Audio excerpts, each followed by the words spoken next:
Assalamualaikum warahmatullahi wabarakatuh. Nama saya Putri Oktaviani dari kelas AA1.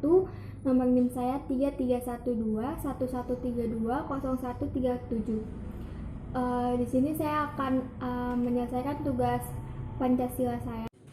Yang pertama, saya akan menjelaskan bab 1, yaitu tentang landasan, tujuan, dan kompetensi pendidikan Pancasila.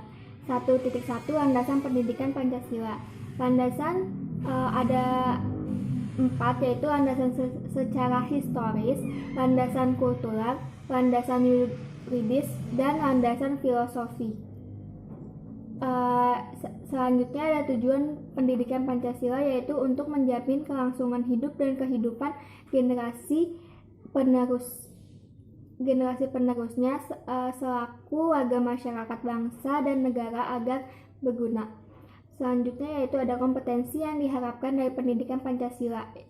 Kompetensi diartikan sebagai seperangkat tindakan cerdas dan penuh tanggung jawab. Selanjutnya yaitu bab 2, yaitu tentang Pancasila dalam konteks sejarah perjuangan bangsa Indonesia.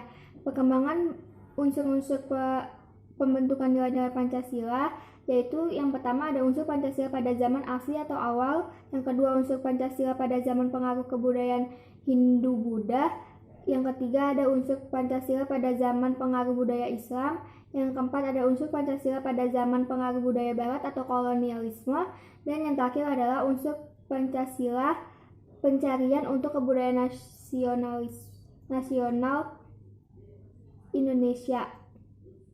Selanjutnya yaitu 2.2 ada proses perumusan Pancasila sebagai dasar negara. Yang pertama ada suasana menjelang pembentukan BPUPKI, yang kedua ada masa sidang BPUPKI, yang ketiga ada proklamasi dan masa sidang PPKI. Yang 2.3 yaitu dinamika pelaksanaan Pancasila sebagai dasar negara. Yang pertama ada awal proklamasi, yang kedua ada masa Orde Lama, yang ketiga ada masa Orde Baru, dan yang keempat ada masa reformasi. Selanjutnya yaitu bab 3 tentang pendekatan studi Pancasila dari sudut pandang filsafat. Yang pertama ada ontologi, yang kedua ada epistemologi, yaitu cabang filsafat yang membahas tentang ilmu pengetahuan. Yang ketiga ada aksiologi, yaitu cabang filsafat yang membahas tentang nilai, dan yang keempat ada filsafat manusia atau antropologi, yaitu membahas tentang hakikat manusia.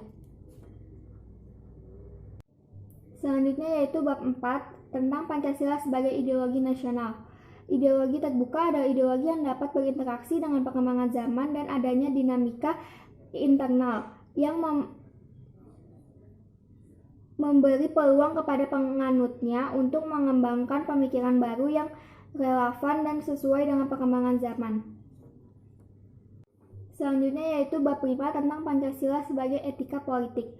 Dikarenakan negara Indonesia adalah negara hukum, maka tidak dapat dilepaskan bahwa dalam sikap kegiatan berpolitikan. Selanjutnya yaitu bab 6 tentang Pancasila dalam konflik ketatanegaraan Republik Indonesia.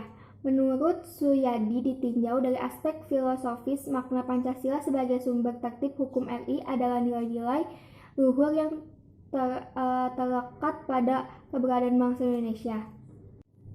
Secara yuridis, kenegaraan Pancasila adalah dasar negara RI dan pada akhirnya sosiologis diterima sebagai pandangan hidup bangsa.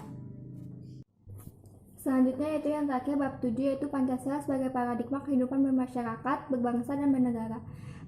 Pengertian paradigma yaitu semakin lama semakin berkembang dan biasa dipergunakan dalam berbagai bidang kehidupan dan ilmu pengetahuan.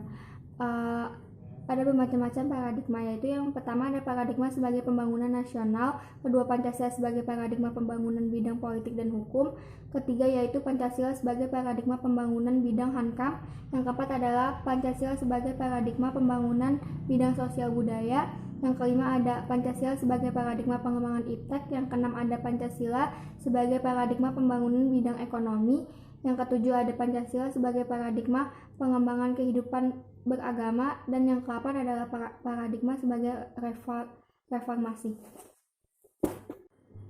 Sekian dari video yang saya buat, kurang lebihnya mohon maaf. Assalamualaikum warahmatullahi wabarakatuh.